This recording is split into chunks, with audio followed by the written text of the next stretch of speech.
Una bibliotecaria anciana desapareció sin dejar rastro en 1976, dejando a toda la comunidad buscando respuestas. Pero 24 años después, unos trabajadores de la construcción que renovaban la biblioteca rompen una pared y lo que encuentran sellado dentro les hiela la sangre. El reloj de pared marcaba las 6:45 de la tarde cuando doña Blanca Gómez Ruiz ajustó sus inconfundibles anteojos de montura roja para examinar con mayor atención el manuscrito zapoteca. Sus dedos, delgados y arrugados por los 70 años de vida, se movían con la delicadeza de quien maneja un recién nacido mientras pasaba las páginas amarillentas con cuidado reverencial. El polvo danzaba en los rayos del sol poniente que se filtraban por los altos ventanales de la Biblioteca Pública de Oaxaca, creando una atmósfera casi mística alrededor de la anciana bibliotecaria. Doña Blanca consultó su pequeño reloj de pulsera y comenzó a ordenar meticulosamente sus herramientas de trabajo. Primero los lápices, alineados por tamaño. Luego, las fichas bibliográficas, perfectamente apiladas. Finalmente, cerró con cuidado el manuscrito y lo colocó en su caja de conservación.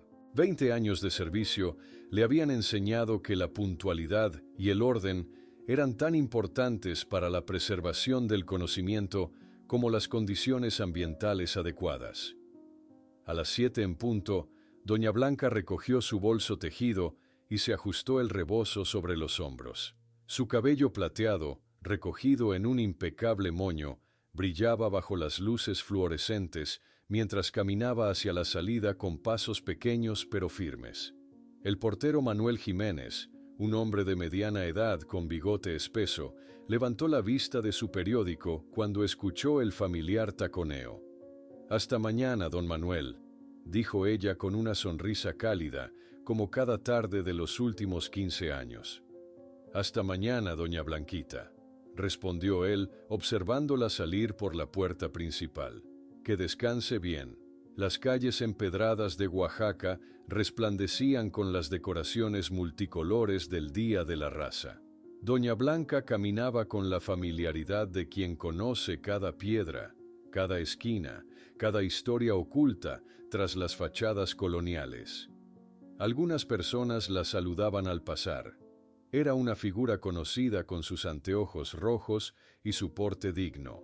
La diminuta figura de la bibliotecaria se detuvo brevemente para admirar las flores de cempasúchil que adornaban la entrada de la Catedral de Santo Domingo, antes de continuar su camino hacia la Alameda de León, donde su comadre Dolores la esperaba para tomar un chocolate caliente como cada martes. La mañana siguiente, el reloj de la biblioteca marcaba las 8:15 cuando Ernesto Valverde, director de la institución, consultó su reloj de bolsillo por tercera vez. «¿Doña Blanca todavía no llega?», preguntó a la secretaria con un tono más irritado que preocupado. «Nunca llega tarde, jamás».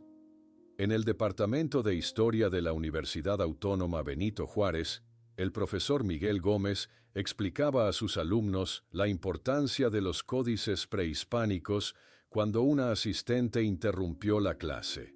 Miguel frunció el ceño ante la intromisión, pero su expresión cambió rápidamente de molestia a preocupación cuando tomó el teléfono. «¿Mi madre no llegó a la biblioteca? ¿Está seguro, don Ernesto?». La voz de Miguel se quebró ligeramente. «Voy para allá inmediatamente».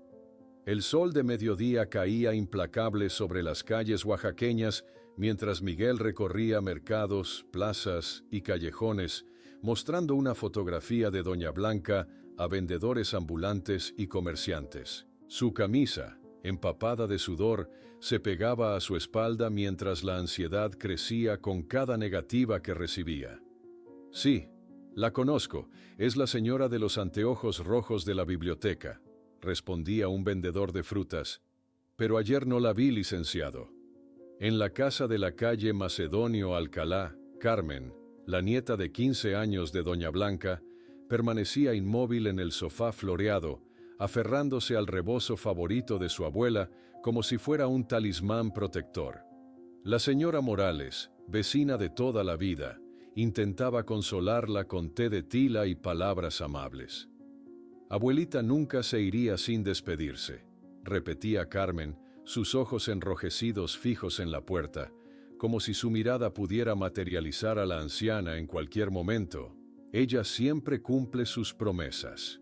La tarde avanzaba cuando Miguel entró al desgastado edificio colonial que albergaba la delegación de policía.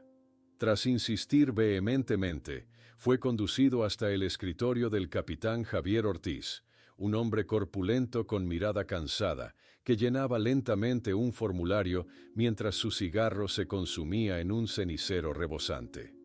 Probablemente decidió visitar a algún pariente sin avisar, sugirió Ortiz con indiferencia, mirando por encima de sus gafas. Las personas mayores a veces se confunden, se les olvidan las cosas. Miguel golpeó la mesa con el puño, sobresaltando al capitán. Mi madre jamás desaparecería voluntariamente. Tiene responsabilidades en la biblioteca, tiene sus nietos, algo le ocurrió a ella. Los siguientes días fueron una procesión de testimonios contradictorios. Un vendedor de tacos cerca de la Plaza Zócalo recordaba haber visto a Doña Blanca conversando con un hombre extranjero alrededor de las 7:30 de la tarde. Era alto, güero, con ojos claros, explicó, gesticulando para mostrar que el hombre le sacaba casi 2 cabezas a la diminuta bibliotecaria. Parecían discutir sobre algo importante. Una vecina de la calle Porfirio Díaz juraba haber visto a una mujer similar subiendo a un automóvil negro, pero no estaba completamente segura de que fuera Doña Blanca. El taxista que frecuentemente la llevaba a casa los días de lluvia confirmó no haberla visto aquella noche. El atardecer teñía de naranja las paredes de la casa de Doña Blanca, mientras Miguel examinaba cada rincón buscando pistas. El calendario en la pared mostraba compromisos anotados para toda la semana. Martes, chocolate con Dolores. Jueves, revisar nuevas adquisiciones. Domingo, preparar mole para los nietos. En el refrigerador, un recipiente con masa de mole negro preparada el domingo anterior esperaba el regreso de su creadora.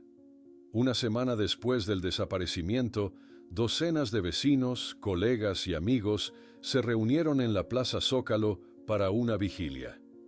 Miguel observaba las llamas temblorosas de las velas reflejadas en los rostros preocupados de los asistentes cuando notó una figura en la periferia de la plaza.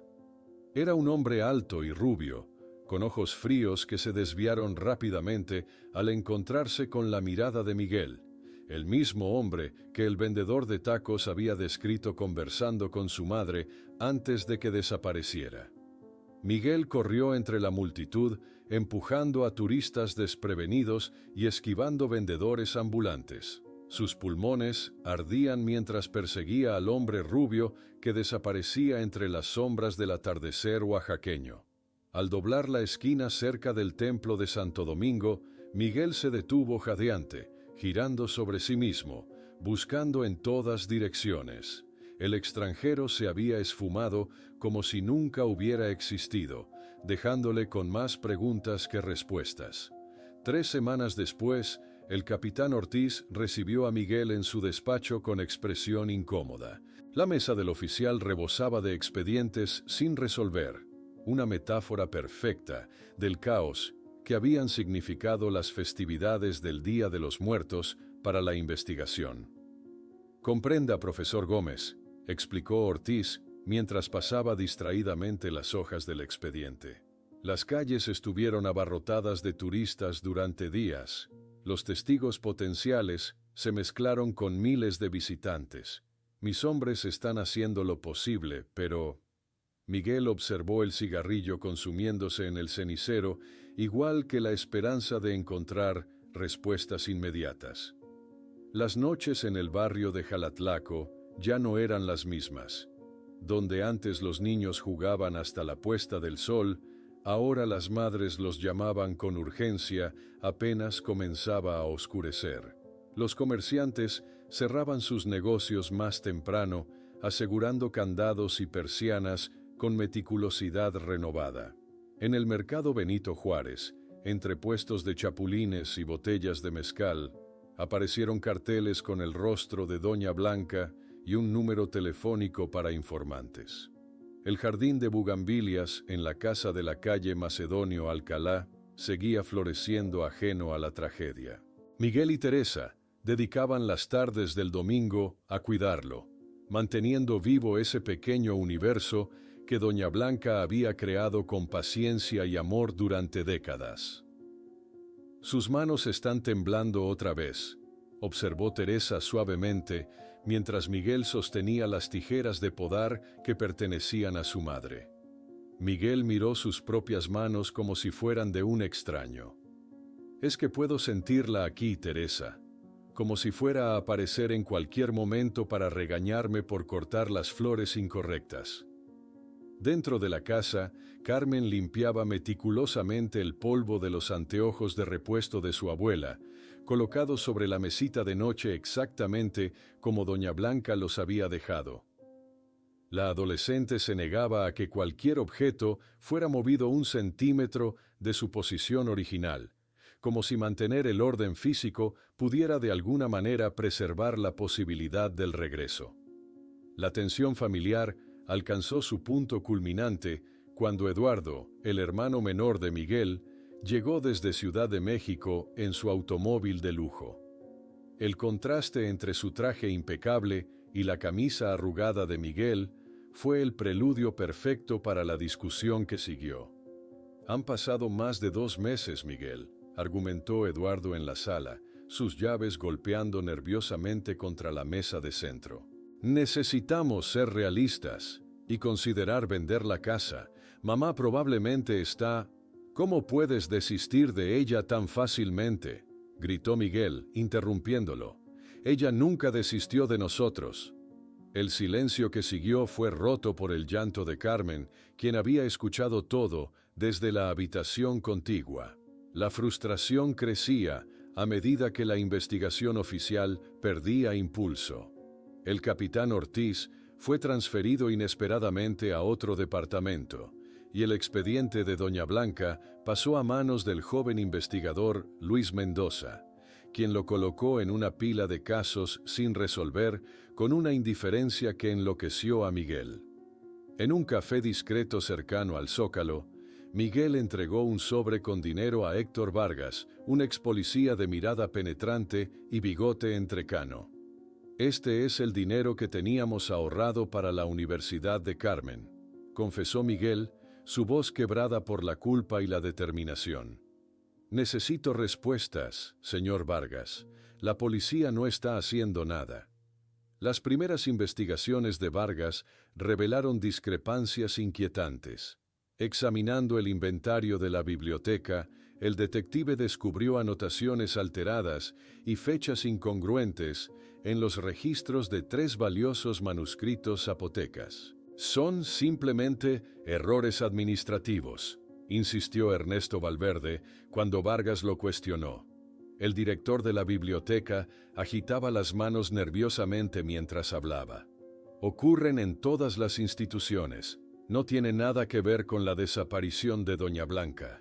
En el primer aniversario del desaparecimiento, El Imparcial publicó un extenso reportaje. El periodista entrevistó a Miguel en el jardín de bugambilias, mientras Carmen observaba desde la ventana su rostro adolescente marcado por una madurez prematura y dolorosa. La presión mediática obligó al jefe de policía a reabrir oficialmente el caso, aunque con una advertencia desalentadora para el investigador Mendoza. «Con los recursos que tenemos, no prometo milagres». Carmen, ahora con 16 años, comenzó a visitar la biblioteca después de clases. Cada tarde se sentaba silenciosamente frente a la mesa que había pertenecido a su abuela, ahora con una pequeña placa que rezaba «En memoria de Doña Blanca Gómez Ruiz». Sus dedos acariciaban la madera pulida donde las manos de su abuela habían trabajado durante décadas, como buscando un mensaje invisible. Vargas mostró a Miguel fotografías de los 3 manuscritos zapotecas desaparecidos. «Estos documentos son considerados invaluables», explicó el detective. Contienen registros únicos de cosmología zapoteca que no existen en ninguna otra fuente. Su desaparición coincide exactamente con la de su madre. 3 años después del desaparecimiento, cuando la esperanza comenzaba a diluirse como tinta en agua, el timbre de la casa sonó una tarde lluviosa. Miguel abrió la puerta para encontrar a Federico Ruiz, un antiguo conserje de la biblioteca, recientemente regresado de Puebla. El hombre delgado de manos callosas sostenía un pequeño cuaderno de tapas rojas desgastadas. «Encontré esto cuando limpiaba los archivos antes de irme a Puebla, profesor», dijo Federico, extendiendo el diario hacia Miguel con manos temblorosas. «No me atreví a entregarlo antes. Tenía miedo. Es el diario personal de Doña Blanca». Esa noche, al pasar las páginas amarillentas bajo la luz de la lámpara, Miguel descubrió un nombre que cambiaría todo. Thomas Blackwood, un coleccionista norteamericano obsesionado con los manuscritos zapotecas, quien, según las palabras de su madre, no aceptaba un no como respuesta. Federico Ruiz depositó el diario sobre la mesa con manos temblorosas, como si el pequeño cuaderno rojo pesara toneladas. «Lo encontré entre los libros de contabilidad cuando limpiaba antes de irme a Puebla. No me atreví a entregarlo antes. Tenía miedo, profesor». Miguel acarició la cubierta desgastada con reverencia mientras Teresa preparaba café. Las páginas amarillentas revelaban la caligrafía elegante de Doña Blanca, cada letra formada con la misma precisión que caracterizaba todos sus actos. «Hoy conocí a un americano insistente», leyó Miguel en voz alta. «Ofreció dinero por los manuscritos zapotecas como si fueran mercancías en un mercado». A medida que avanzaban en la lectura bajo la luz del pequeño abajur, las entradas se volvían más inquietantes. Teresa contuvo la respiración cuando Miguel leyó. «Blackwood apareció nuevamente hoy. Su sonrisa es educada, pero sus ojos son fríos como piedra. Me dijo que eventualmente conseguiría lo que quería, de un modo u otro».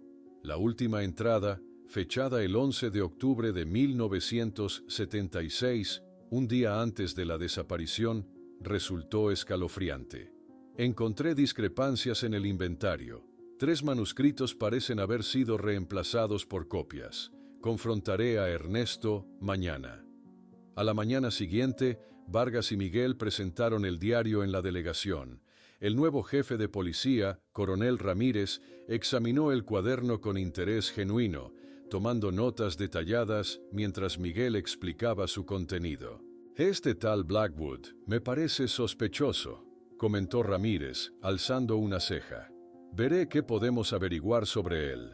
Durante los días siguientes, Ramírez realizó llamadas a autoridades estadounidenses solicitando información sobre Thomas Blackwood. Su expresión profesional se transformó en intriga mientras anotaba datos en su libreta. La investigación parecía finalmente avanzar. Una semana después, sin embargo, todo cambió. Ramírez recibió una llamada telefónica que lo dejó visiblemente pálido. Miguel, que esperaba en la recepción para una actualización, observó cómo el coronel miraba furtivamente el expediente de Doña Blanca sobre su escritorio mientras escuchaba a su interlocutor. Días más tarde, Vargas fue convocado al despacho de su superior en la agencia de detectives privados. «Abandone el caso Gómez», le ordenaron sin rodeos. «Hay intereses mayores involucrados. No le conviene seguir investigando».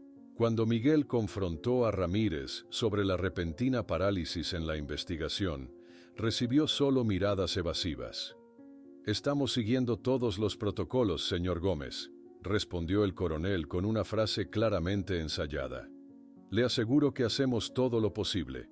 En la Universidad Nacional Autónoma de México, Carmen sostenía con manos temblorosas su carta de aceptación para la carrera de Historia.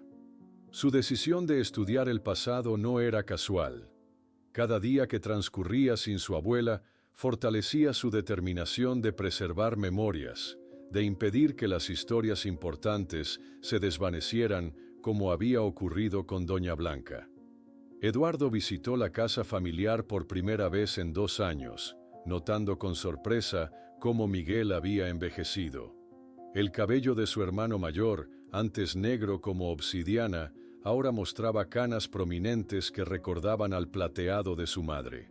Entre ellos, se estableció una tregua silenciosa, un reconocimiento tácito de que el dolor compartido era más importante que sus diferencias. En la misa anual en memoria de Doña Blanca, en la Catedral de Santo Domingo, Miguel y Carmen observaron con tristeza cómo el número de asistentes había disminuido considerablemente. Solo amigos cercanos y familiares permanecían fieles al recuerdo de la bibliotecaria desaparecida. Vargas, aunque oficialmente retirado del caso, continuaba su investigación en privado. En su pequeño apartamento, el detective mantenía un archivo personal con fotografías, recortes y anotaciones sobre Blackwood y funcionarios gubernamentales posiblemente involucrados. La imagen de Doña Blanca presidía este santuario improvisado dedicado a una verdad esquiva. En su dormitorio universitario, Carmen decoraba la pared con una fotografía de su abuela en la biblioteca, rodeada de manuscritos antiguos. Junto a ella, había colocado recortes de periódico sobre tráfico de artefactos culturales que había comenzado a coleccionar obsesivamente, estableciendo conexiones invisibles que nadie más parecía ver. Miguel pasaba las tardes en el jardín de bugambilias, leyendo y releyendo el diario de su madre. «La respuesta está aquí», murmuraba mientras pasaba las páginas con reverencia. Entre líneas, en lo que no escribió, en lo que temía escribir. 20 años después de la desaparición, en 1996, Carmen se había convertido en profesora asistente de historia en la UNAM. Una tarde de octubre, mientras revisaba correos electrónicos en su oficina, recibió un mensaje de un colega estadounidense con un enlace al sitio web del Museo de Antropología de San Diego. El corazón de Carmen se detuvo al abrir el enlace. En la pantalla de su computadora apareció la imagen de un manuscrito zapoteca que reconoció instantáneamente. No era cualquier documento, sino uno de los 3 manuscritos que su abuela había catalogado meticulosamente, exactamente el mismo que describía en su diario como reemplazado por una copia. Ahora se exhibía orgullosamente como parte de la colección Blackwood de artefactos mesoamericanos. Carmen permaneció inmóvil frente a la pantalla, sus dedos suspendidos sobre el teclado mientras ampliaba la imagen del manuscrito zapoteca. Cada detalle coincidía perfectamente con las fotografías de los registros originales de la biblioteca. Las marcas de agua en la esquina inferior, la peculiar mancha de tinta en el margen derecho, incluso la pequeña rasgadura en el borde superior izquierdo que su abuela había documentado meticulosamente. Con pulso tembloroso, imprimió la página web y buscó en sus archivos personales las fotografías antiguas que había conseguido de los registros de la biblioteca. Colocándolas lado a lado sobre su escritorio, no quedaba duda alguna. Era el mismo documento. Al día siguiente, Carmen visitó discretamente a la doctora Alejandra Fuentes, especialista en códices prehispánicos de la UNAM. Sin revelar sus sospechas, le mostró ambas imágenes. «Este manuscrito es excepcional», confirmó la especialista, ajustándose los anteojos. «La caligrafía pictórica es auténtica del siglo XV, sin duda de origen zapoteca del Valle de Oaxaca. ¿De dónde obtuviste estas imágenes?» Carmen revisó la información de procedencia en el sitio del museo. Donación de la Fundación Blackwood para Preservación Cultural, 1980. Anotó cuidadosamente los detalles en un cuaderno similar al de su abuela, estableciendo una cronología que confirmaba sus sospechas. Los manuscritos habían sido donados apenas 4 años después de la desaparición de Doña Blanca. Esa noche, Miguel atendió el teléfono en su casa, su rostro transformándose al escuchar la voz de su hija. ¿Estás completamente segura, Carmen?, preguntó, mientras se dejaba caer pesadamente en el sillón. A sus 65 años, con el cabello completamente cano y usando gruesos anteojos, Miguel había aprendido a vivir con la incertidumbre, pero nunca había abandonado la esperanza. 2 semanas después, Carmen descendía del avión en el aeropuerto de Oaxaca, observando con nostalgia cómo la ciudad había cambiado y simultáneamente permanecido igual. Las cúpulas coloniales seguían dominando el horizonte, pero ahora compartían espacio con nuevas construcciones y anuncios luminosos. Tomó un taxi hacia el hotel donde se celebraría la conferencia sobre preservación de manuscritos indígenas, evento que le serviría como pretexto perfecto para continuar su investigación.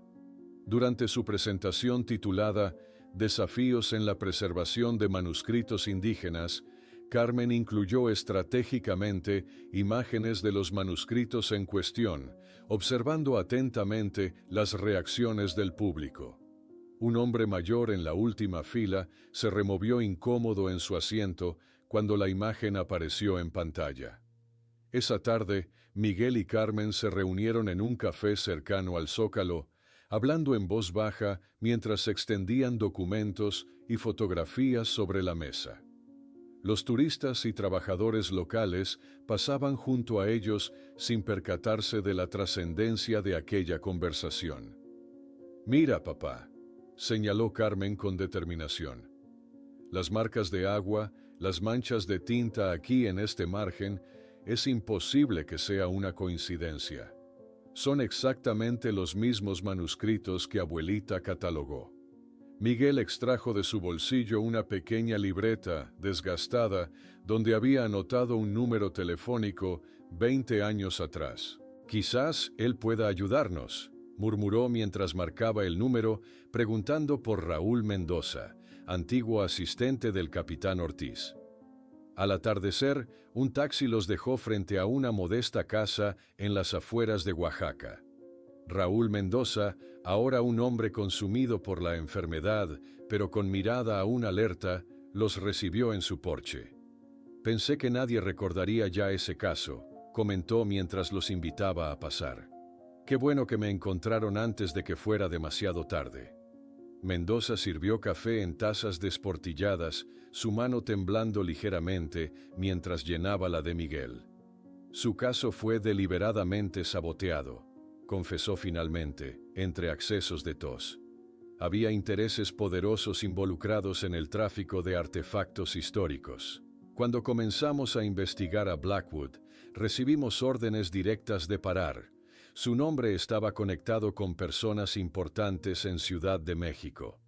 El exinvestigador extrajo de un cajón documentos amarillentos cuidadosamente preservados, copias de telegramas entre autoridades y notas sobre llamadas telefónicas sospechosas. «Guardé esto en secreto todos estos años. Sabía que algún día alguien vendría buscando la verdad». Miguel caminó por el jardín de Mendoza, aturdido por la confirmación de décadas de sospechas, mientras Carmen continuaba interrogando al ex investigador sobre detalles específicos. «Hubo un momento en que estuvimos cerca», explicó Mendoza. «Habíamos descubierto que Blackwood viajó a México 3 veces ese año, siempre coincidiendo con la desaparición de artefactos. Pero entonces llegó un telegrama de la capital.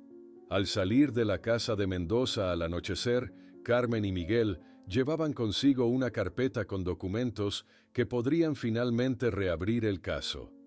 «Ahora tenemos pruebas suficientes», afirmó Carmen con determinación. «El nuevo procurador de justicia de Oaxaca tiene fama de reformista. Es nuestra oportunidad». Mientras Carmen y Miguel llevaban sus descubrimientos a la prensa y al procurador, Ernesto Valverde, el antiguo director de la biblioteca, ahora viviendo en una mansión en Cuernavaca, sufrió un derrame tras ver la noticia en el telediario nocturno. En su delirio febril, llamaba repetidamente a su abogado, murmurando: «Encontraron los manuscritos. No podemos dejar que descubran la pared». La primera plana de El Imparcial destacaba con letras enormes: manuscritos robados de Oaxaca encontrados en Museo Americano. Junto al titular, una fotografía de los documentos zapotecas aparecía al lado de un retrato de Doña Blanca, sus inconfundibles anteojos rojos reflejando la luz del flash. La noticia se propagó como fuego por toda la ciudad. Frente al Palacio de Gobierno, una multitud creciente sostenía carteles con el rostro de la bibliotecaria desaparecida. Justicia para nuestra bibliotecaria. Devuelvan nuestro patrimonio, gritaban al unísono mientras las autoridades observaban desde las ventanas con expresión preocupada. El procurador Vicente Rojas, un hombre de mediana edad con ojos penetrantes y mandíbula firme, enfrentaba a la prensa con determinación poco habitual en un funcionario público. Este caso expone una herida abierta en nuestra sociedad y en nuestro sistema de justicia. Vamos a investigarlo con todos los recursos disponibles, declaró frente a las cámaras, ajustándose la corbata mientras los flashes iluminaban su rostro. En una habitación privada del Hospital Ángeles de Cuernavaca, Ernesto Valverde yacía conectado a monitores y tubos, su cuerpo debilitado por el derrame que sufrió al ver las noticias. Su esposa, una mujer elegante que aparentaba menos edad de la que tenía, observaba nerviosamente mientras el abogado se inclinaba hacia la cama para escuchar los susurros entrecortados del antiguo director. Yo sabía sobre los manuscritos. Blackwood pagaba bien, pero la mujer no fui yo, fue un accidente, confesó Valverde con voz apenas audible, su rostro contorsionado por el esfuerzo y quizás por la culpa largamente contenida. Mientras tanto, Carmen recorría los pasillos del Asilo San Francisco, en Oaxaca, un edificio colonial reconvertido con amplios jardines interiores donde las bugambilias recordaban dolorosamente a las de su abuela. Una hermana franciscana la guiaba hacia un anciano en silla de ruedas que tomaba el sol en el patio central. Manuel, el antiguo portero, ahora con más de 90 años, giró lentamente la cabeza al escuchar los pasos acercándose. Sus ojos nublados por cataratas se iluminaron con un destello de reconocimiento. «Usted se parece a ella, a Doña Blanca», murmuró con voz quebradiza mientras extendía una mano temblorosa hacia Carmen. «Soy su nieta», confirmó Carmen, arrodillándose junto a la silla de ruedas. «Necesito saber si recuerda algo de la noche en que desapareció mi abuela». Las manos arrugadas de Manuel se retorcieron sobre su regazo mientras se esforzaba por rescatar recuerdos sepultados por décadas. Aquella noche volví a buscar mi sombrero. Vi a don Ernesto regresando a la biblioteca, tarde, con dos hombres que nunca había visto antes. Uno de ellos era gringo. En las oficinas de la Procuraduría, investigadores revisaban meticulosamente registros bancarios antiguos rescatados del archivo estatal. Un joven agente señaló una serie de depósitos en la cuenta de Valverde entre octubre y diciembre de 1976. «Estos montos no corresponden con su salario», observó, pasando el documento a su superior. «Son cantidades considerables que aparecen justo después de la desaparición de Doña Blanca». Al mismo tiempo, Carmen y Miguel acompañaban al actual director de la biblioteca, Dr. Herrera, mientras consultaba planos arquitectónicos antiguos en su oficina. El académico, ajustándose las gafas, señaló anotaciones sobre una reforma emergencial en el ala oeste en noviembre de 1976. «Es extraño», comentó Herrera, mostrándoles fotografías del antes y después de la remodelación. Según estos documentos, la pared del fondo fue reforzada sin justificación aparente. Pueden ver cómo la estructura cambió sutilmente, reduciendo el espacio interior casi 30 centímetros. En el hospital de Cuernavaca, Valverde sufrió un segundo derrame al ser informado sobre la investigación renovada. Los médicos corrieron a atenderlo mientras su esposa esperaba angustiada en el pasillo, su perfecta compostura finalmente quebrada por el temor. Un sacerdote anciano salió de la habitación con expresión perturbada, anotando algo en un pequeño cuaderno. Las últimas palabras del moribundo, pared y perdón, pronunciadas entre estertores antes de perder nuevamente la conciencia. Miguel contemplaba el atardecer sentado solo en el jardín de bugambilias, ahora exuberante tras décadas de cuidados. Las flores fucsia contrastaban con el cielo anaranjado mientras reflexionaba sobre la posibilidad de finalmente descubrir la verdad sobre su madre. 24 años de incertidumbre pesaban sobre sus hombros, pero por primera vez sentía que el final estaba cerca. En su habitación de hotel, Carmen revisaba sus notas cuando el teléfono sonó. Al contestar, solo escuchó una respiración entrecortada antes de que una voz distorsionada electrónicamente pronunciara: si quiere saber qué ocurrió con su abuela, busque detrás de las paredes del ala oeste. La línea se cortó antes de que pudiera responder. Con manos temblorosas, Carmen marcó inmediatamente el número de su padre. En la víspera del 24º aniversario del desaparecimiento, mientras la Procuraduría preparaba una orden judicial para investigar la estructura de la biblioteca, Valverde falleció en su lecho de hospital. Su abogado llegó a la Procuraduría cargando una confesión escrita sellada, con instrucciones explícitas de que solo fuera abierta cuando derribaran la pared del ala oeste de la biblioteca. El amanecer del 12 de octubre del año 2000 iluminaba la fachada colonial de la Biblioteca Pública de Oaxaca, donde cintas amarillas de precaución limitaban el acceso mientras trabajadores de construcción y personal de la Procuraduría preparaban sus equipos. Exactamente 24 años habían pasado desde la desaparición de Doña Blanca, y el edificio guardaba un silencio expectante, como si las propias paredes contuvieran la respiración ante lo que estaba por revelarse. Miguel, apoyándose pesadamente en su bastón, descendió con dificultad del automóvil mientras Carmen lo sostenía del brazo. Las arrugas en su rostro parecían más profundas esta mañana, como si el peso de 2 décadas de incertidumbre hubiera tallado cada línea de expresión. El procurador Rojas los recibió en la entrada, extendiendo 2 cascos de protección. «Ustedes esperaron 24 años por este momento», dijo con solemnidad. «Tienen todo derecho a estar aquí». En el interior, los trabajadores Ernesto, Joaquín y Rodrigo iniciaron cuidadosamente la remoción del revoque de la pared oeste, bajo la supervisión del arqueólogo forense, Dr. Méndez.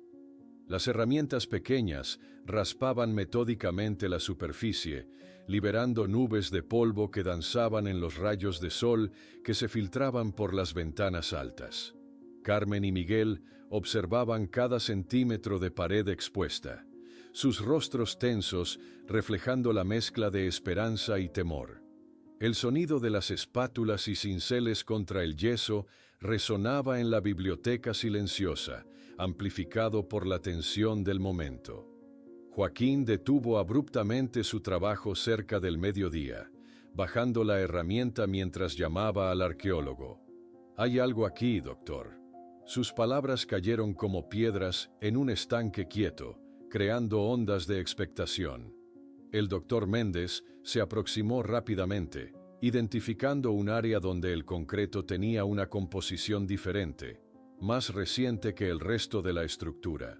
«Con cuidado ahora», instruyó el arqueólogo, haciendo señas a los fotógrafos de la policía científica para que documentaran cada paso. «Vamos a retirar esta sección con extrema precaución». La sala quedó sumida en un silencio absoluto mientras los trabajadores continuaban con renovada delicadeza.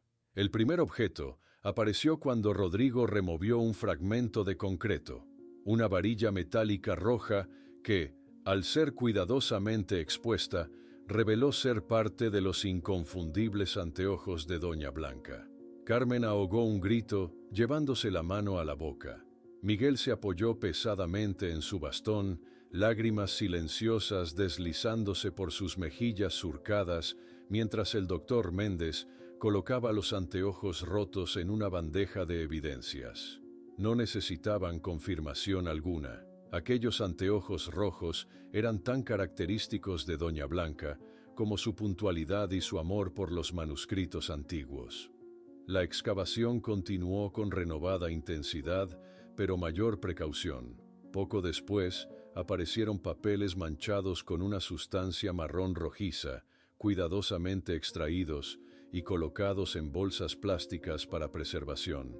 El doctor Méndez los examinó brevemente con guantes, identificando que se trataba de documentos sobre la venta ilegal de artefactos indígenas a museos norteamericanos. «Dios mío», murmuró el procurador Rojas al ver las manchas. «Eso parece sangre». Minutos más tarde, el doctor Méndez ordenó detener todo trabajo cuando su espátula reveló lo que parecía ser tejido óseo. «Evacúen inmediatamente esta área», declaró con autoridad profesional. «Esto es ahora oficialmente una escena del crimen». La biblioteca se transformó rápidamente en un centro de operaciones forenses. Equipos especializados llegaron en helicóptero desde Ciudad de México, instalando potentes luces que iluminaban la pared parcialmente demolida, mientras técnicos con trajes protectores trabajaban meticulosamente. Miguel permaneció sentado en un banco del jardín, mirando fijamente el suelo, mientras Carmen hablaba con los investigadores. Ocasionalmente levantaba la vista hacia la ventana del ala oeste, como buscando respuestas en los cristales que reflejaban la actividad frenética del interior. Al atardecer, el procurador Rojas mantuvo una conversación seria con el jefe del equipo forense, quien confirmó lo que todos temían. Son restos humanos, sin duda, por el estado de descomposición compatible con el período del desaparecimiento. Carmen fue llamada para identificar objetos personales encontrados junto a los restos. Además de los anteojos, los forenses habían recuperado un broche de plata con la inscripción «Para Blanca, con amor eterno, Roberto», regalo que su abuelo había dado a su abuela décadas atrás.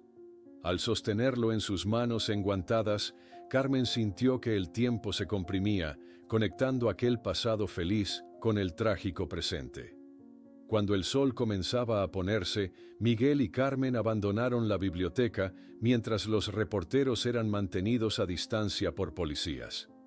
El procurador Rojas se dirigió a la prensa con expresión solemne. «Tenemos fuertes indicios de que hemos encontrado los restos mortales de doña Blanca Gómez Ruiz. Este caso ahora es investigado como homicidio». Mientras la confesión sellada de Valverde era abierta en la Procuraduría, revelando detalles escalofriantes sobre la noche del asesinato, una llamada internacional llegaba de la policía de California. Thomas Blackwood, localizado viviendo lujosamente en San Diego, había sido encontrado muerto en su mansión con un tiro autoinfligido, dejando junto a su cuerpo una carta dirigida a la familia de Blanca Gómez, con las palabras «Es hora de la verdad» escritas en el sobre. El sobre con la carta de Blackwood permanecía sobre el escritorio del procurador Rojas como un objeto cargado de presagios. Carmen y Miguel observaban fijamente el papel crema, mientras el funcionario abría con cuidado la confesión mecanografiada de Valverde. «Confeso que fui responsable de la muerte accidental de Blanca Gómez Ruiz en la noche del 12 de octubre de 1976. La firma temblorosa al final del documento contrastaba dramáticamente con el texto formal que Valverde había dictado a su abogado antes de morir. Carmen leyó en voz alta fragmentos que detallaban cómo Valverde, Blackwood y un funcionario del Ministerio de Cultura llamado Javier Soto habían planeado meticulosamente la sustitución gradual de manuscritos originales por copias habilidosas fabricadas por un falsificador en Puebla. Según esto, continuó Carmen con voz temblorosa, mi abuela había notado discrepancias en el inventario y regresó a la biblioteca esa noche porque olvidó sus anotaciones. La reconstrucción de los hechos, basada en la confesión, tomaba forma ante sus ojos. Doña Blanca, retornando inesperadamente a la biblioteca, sorprendiendo a los tres hombres examinando los manuscritos a la luz de una lámpara. La discusión acalorada escalando cuando la bibliotecaria amenazó con denunciarlos. Valverde, presa del pánico, empujándola con fuerza. El sonido terrible de su cabeza, golpeando contra la esquina de la mesa de roble macizo. Rojas abrió cuidadosamente la carta de Blackwood. El papel fino y caro contrastando con el contenido perturbador. He cargado este peso durante décadas. No puedo seguir viviendo con esta culpa. Miguel escuchaba en silencio devastador la confirmación de que su madre había muerto aquella misma noche. Su rostro mostraba una extraña mezcla de dolor por la confirmación y alivio por el fin de la incertidumbre que lo había consumido durante 24 años. En el laboratorio forense, científicos analizaban meticulosamente los restos encontrados, confirmando que la causa de muerte había sido un traumatismo craneal consistente con la confesión de Valverde. El cráneo presenta una fractura contundente en la región occipital, explicaba el informe preliminar, compatible con el impacto contra un objeto duro y anguloso. Mientras tanto, el procurador Rojas mantenía una videoconferencia con autoridades estadounidenses discutiendo la extradición de los cómplices todavía vivos y la repatriación de los manuscritos. La bandera mexicana destacaba prominentemente detrás de su escritorio, símbolo silencioso de la soberanía cultural que había sido violada. Frente al Palacio de Gobierno, la multitud de manifestantes crecía día a día. Estudiantes, profesores y ciudadanos comunes portaban pancartas exigiendo justicia para Doña Blanca y devuelvan nuestro patrimonio cultural. La indignación pública había transformado el caso en un símbolo de la lucha contra el saqueo del patrimonio mexicano. Carmen apareció en los principales noticieros nacionales, elocuente en medio de su dolor. Mi abuela dio su vida protegiendo nuestra historia. Ahora queremos que su historia sea conocida por todos y sirva para que esto nunca vuelva a ocurrir. Simultáneamente, investigadores localizaban a Javier Soto, ahora un anciano adinerado, viviendo en una lujosa residencia frente al mar en Acapulco. Su rostro bronceado palideció cuando los agentes le mostraron las confesiones de sus cómplices y una orden de arresto.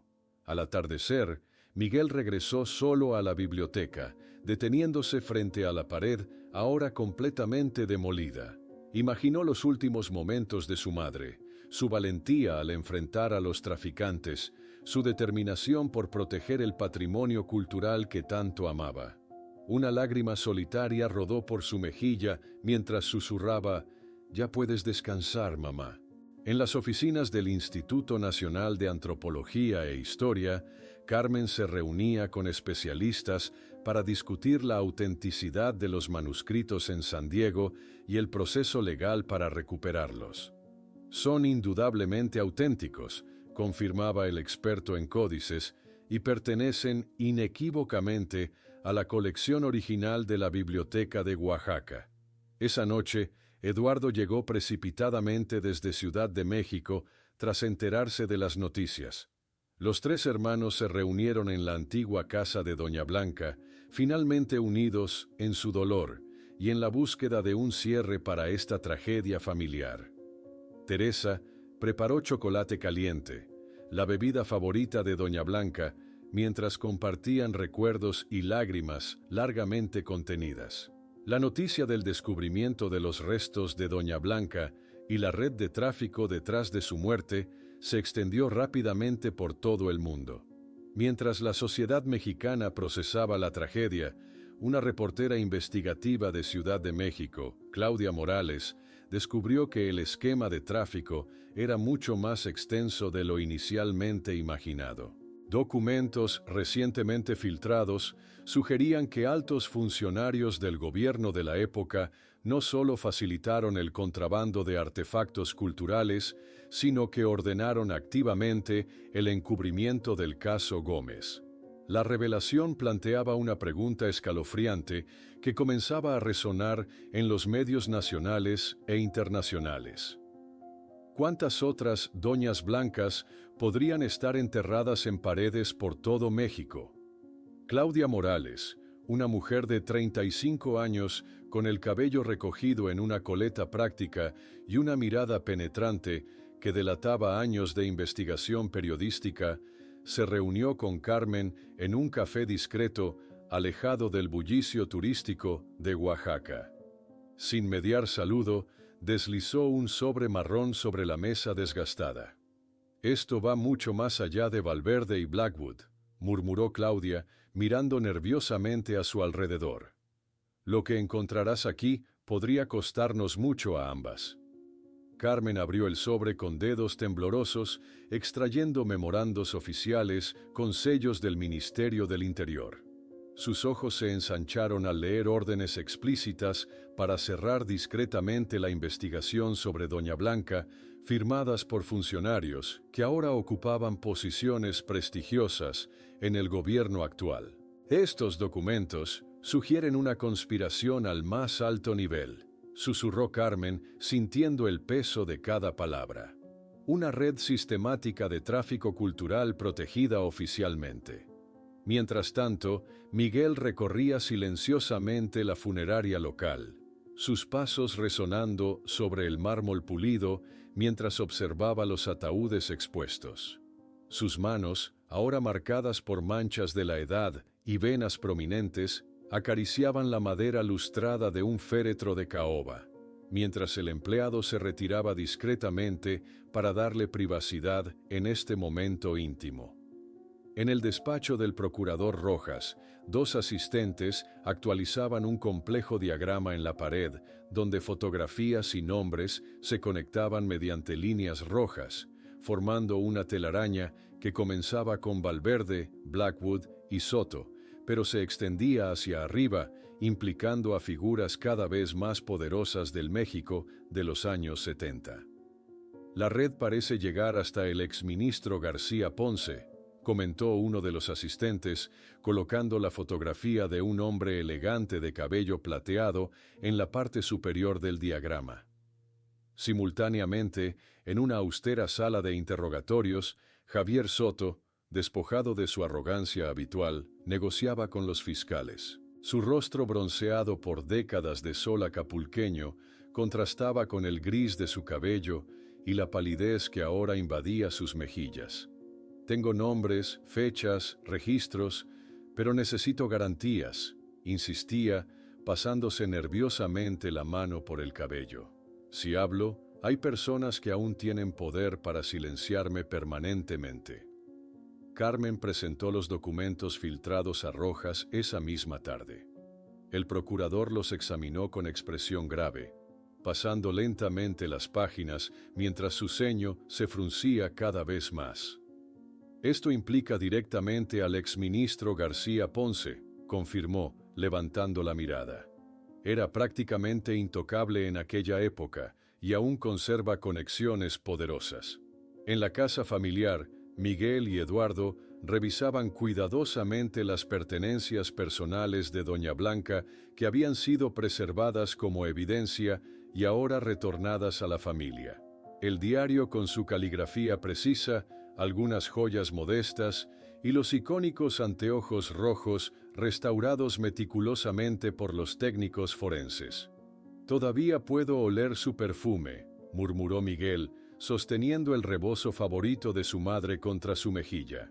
En California, el director del Museo de Antropología de San Diego anunciaba formalmente ante una multitud de periodistas internacionales: «Reconocemos el origen ilícito de estos artefactos y estamos comprometidos con su devolución inmediata al pueblo mexicano». Carmen, conectada mediante videoconferencia con especialistas de universidades y museos de diferentes países, compartía información sobre otros artefactos mexicanos posiblemente contrabandeados durante el mismo período. La pantalla mostraba rostros atentos desde París, Londres, Nueva York y Berlín, todos unificados por la indignación ante el saqueo sistemático revelado. Esa noche, Miguel se sentó solo en el dormitorio intacto de Doña Blanca, permitiéndose finalmente abrir cajones y examinar objetos personales que habían permanecido intocados por décadas. Entre cartas amarillentas y fotografías descoloridas, encontró una imagen que nunca había visto.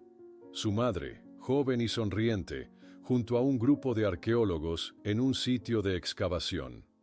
La mañana siguiente, el procurador Rojas anunció en conferencia de prensa: esta investigación ha revelado una red sistemática de tráfico cultural que operó con protección oficial durante casi 2 décadas.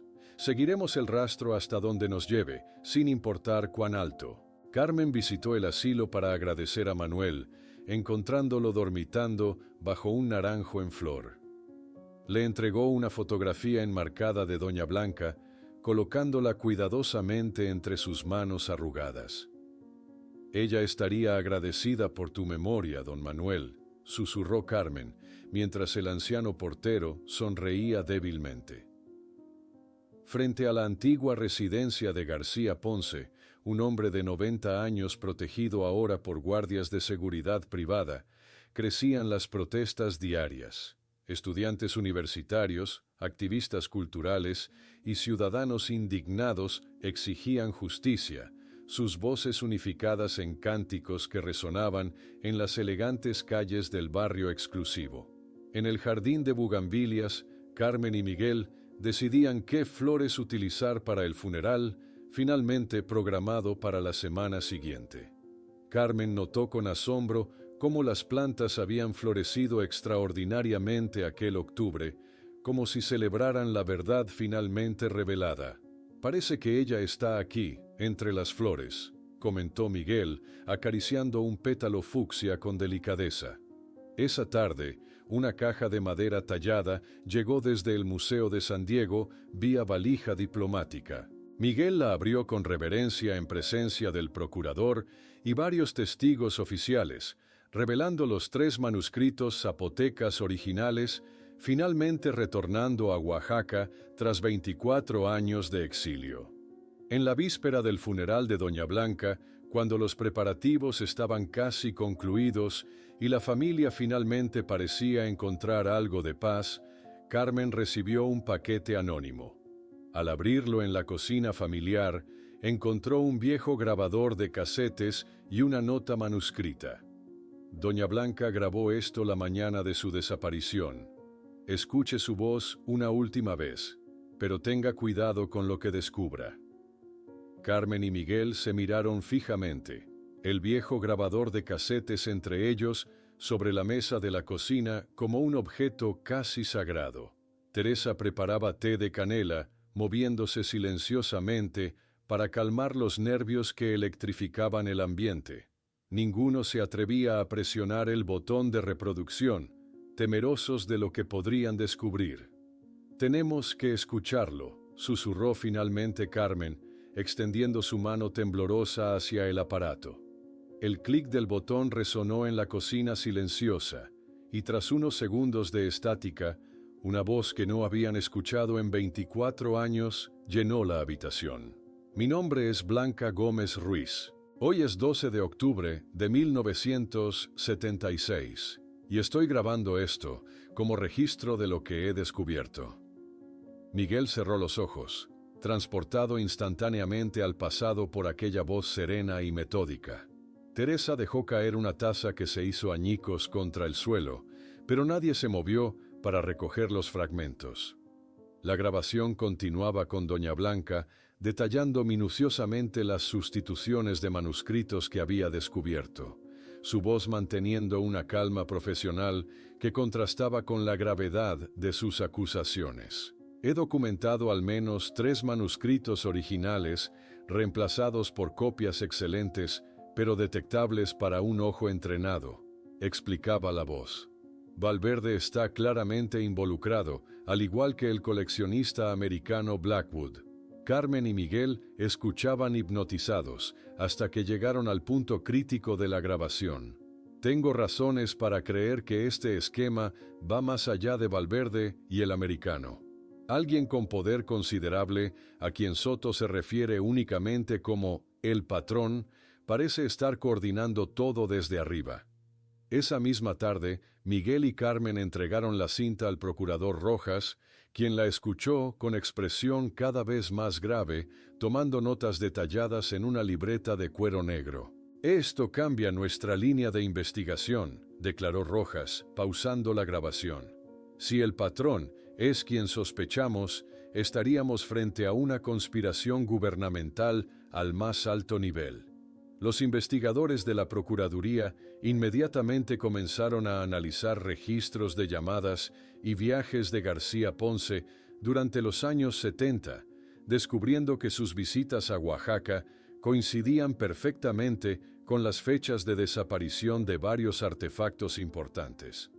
Al amanecer del día siguiente, cientos de personas se congregaron en el Panteón General de Oaxaca para el funeral de Doña Blanca. La multitud desbordaba hacia las calles adyacentes, muchos sosteniendo flores y fotografías de la bibliotecaria, mientras periodistas, discretamente posicionados en los márgenes, documentaban el evento histórico. El ataúd, llevado por Miguel, Eduardo y otros familiares, avanzaba lentamente por el camino central del cementerio. Carmen caminaba inmediatamente detrás, sosteniendo un hermoso arreglo de bugambilias del jardín de su abuela, sus pétalos fucsia brillando intensamente bajo el sol matutino. Durante la ceremonia, llegó el momento más conmovedor, cuando los icónicos anteojos rojos de Doña Blanca fueron colocados ceremonialmente sobre el ataúd, símbolo silencioso de su presencia finalmente recuperada. El doctor Herrera, actual director de la biblioteca, se acercó al podio para anunciar oficialmente la creación de la Sala Doña Blanca Gómez Ruiz, dedicada a la preservación y exhibición de manuscritos zapotecas. Su legado vivirá no solo en nuestros corazones, declaró con voz emocionada, sino en este espacio que preservará precisamente aquello por lo que ella dio su vida, nuestro patrimonio cultural. Mientras la familia Gómez recibía condolencias, agentes de la Procuraduría llegaban a la lujosa residencia campestre de García Ponce en las montañas de Tepoztlán.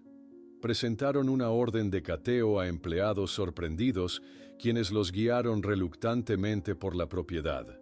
Tras horas de búsqueda meticulosa, los investigadores descubrieron algo extraordinario.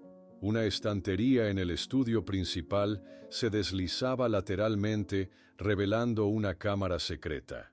En su interior, decenas de artefactos prehispánicos se exhibían en vitrinas con iluminación museística profesional.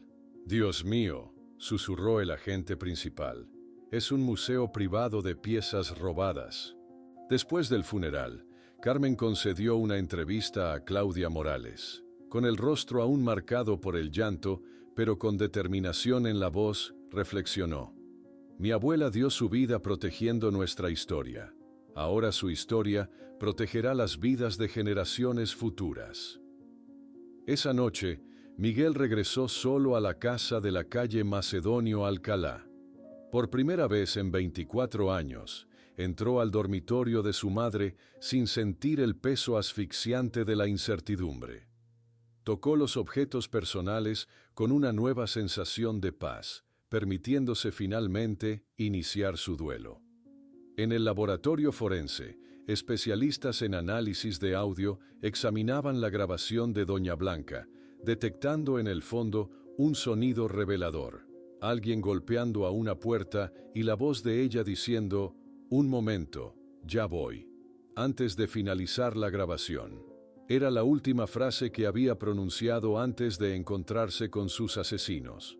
Al día siguiente, mientras García Ponce era oficialmente acusado y la familia Gómez parecía finalmente encontrar cierre, un paquete oficial llegó del Archivo Nacional.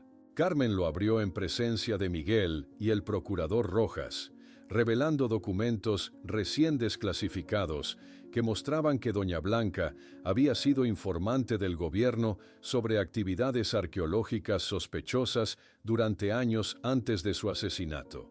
Entre los papeles encontraron la última comunicación oficial de doña Blanca enviada la mañana de su desaparición, conteniendo una revelación impactante. Había identificado a El Patrón como alguien mucho más cercano e inesperado que García Ponce.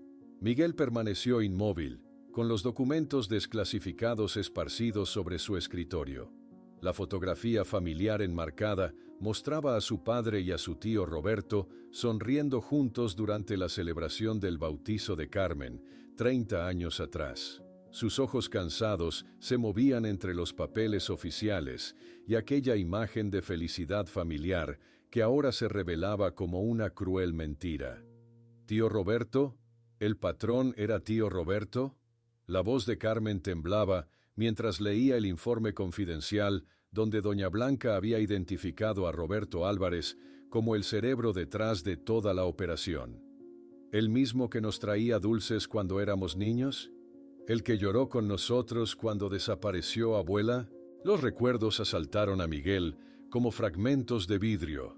Roberto, consolando a la familia tras la muerte de su hermano, siempre atento con doña Blanca, ofreciéndose incansablemente para ayudar en la búsqueda cuando ella desapareció. Cada gesto de aparente bondad se revelaba ahora como parte de una elaborada farsa. En Mérida, agentes federales rodeaban discretamente la elegante casa colonial donde Roberto Álvarez, ahora un anciano de 88 años, tomaba tranquilamente su café matutino en la terraza.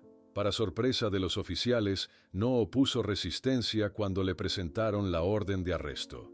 Parecía haberlos estado esperando durante 24 años. Pensé que llevaría este secreto a la tumba, confesó Roberto con sorprendente calma cuando fue interrogado. Quizás sea mejor así, finalmente, contar la verdad. La confesión de Roberto destrozó los últimos vestigios de la imagen familiar que Miguel había preservado. Como siempre había amado a Blanca en silencio durante décadas, como se le declaró después de que ella quedara viuda, como la humillación de su rechazo se transformó en una obsesión enfermiza que eventualmente se mezcló con su ambición por los tesoros culturales que ella protegía. 3 días después, Miguel visitó a Roberto en la prisión federal. El cristal entre ellos reflejaba 2 rostros envejecidos, unidos por la sangre y separados por el abismo de la traición. Sosteniendo el teléfono con mano temblorosa, Miguel finalmente formuló la pregunta que carcomía su alma. ¿Por qué, tío? Era la madre de tus sobrinos. Yo amaba a tu padre más que a nadie, Miguel, respondió Roberto mientras lágrimas surcaban su rostro arrugado. Pero también lo envidiaba por tener a Blanca. Cuando él murió, pensé que finalmente sería mi oportunidad. La ceremonia formal de repatriación de los manuscritos zapotecas se celebró una semana después en el patio central de la biblioteca. Diplomáticos, representantes del Museo Americano y autoridades mexicanas presenciaron el momento solemne en que los documentos regresaban a su hogar legítimo. Los manuscritos fueron cuidadosamente transferidos a vitrinas especiales diseñadas para su conservación óptima. Miguel contempló las páginas antiguas con una mezcla de dolor y admiración, reconociendo que aquellos conocimientos zapotecas que casi se perdieron para siempre habían costado la vida de su madre. La inauguración de la sala Doña Blanca Gómez Ruiz congregó a cientos de personas. Miguel y Carmen cortaron juntos la cinta ceremonial mientras el público aplaudía emocionado. La placa conmemorativa, descubierta entre ovaciones, resumía perfectamente el legado. A quien dio su vida por preservar nuestra memoria colectiva.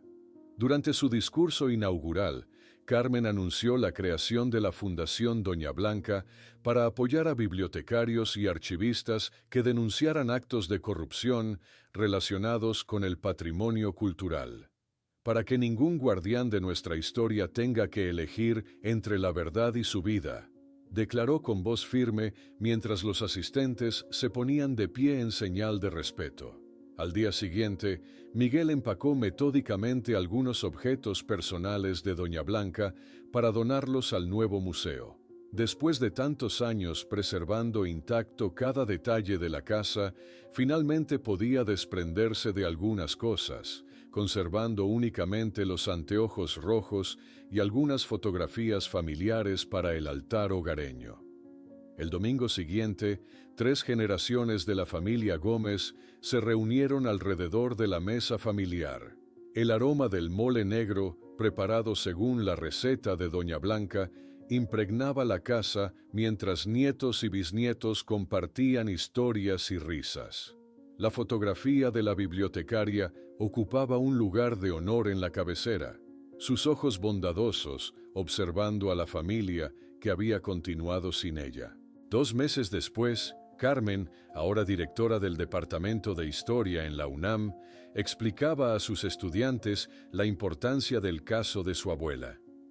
Lo que aprendemos de Doña Blanca Gómez no es solo la valentía individual, señalaba a la clase atenta, sino cómo la memoria y la verdad eventualmente prevalecen, incluso cuando son enterradas en concreto. En el jardín de la casa en la calle Macedonio Alcalá, las bugambilias continuaban floreciendo exuberantemente cada octubre, como si marcaran el aniversario no ya de una desaparición, sino de un retorno. En la sala principal, dentro de una redoma de vidrio cuidadosamente iluminada, los icónicos anteojos rojos de Doña Blanca reposaban como un recordatorio silencioso, no de una tragedia sin resolver, sino de una verdad finalmente revelada, de cómo una mujer común, con su devoción extraordinaria al conocimiento y la verdad, desafió a poderosos y, incluso desde el silencio forzado de la muerte, eventualmente trajo justicia y transformó el futuro de la preservación cultural en México.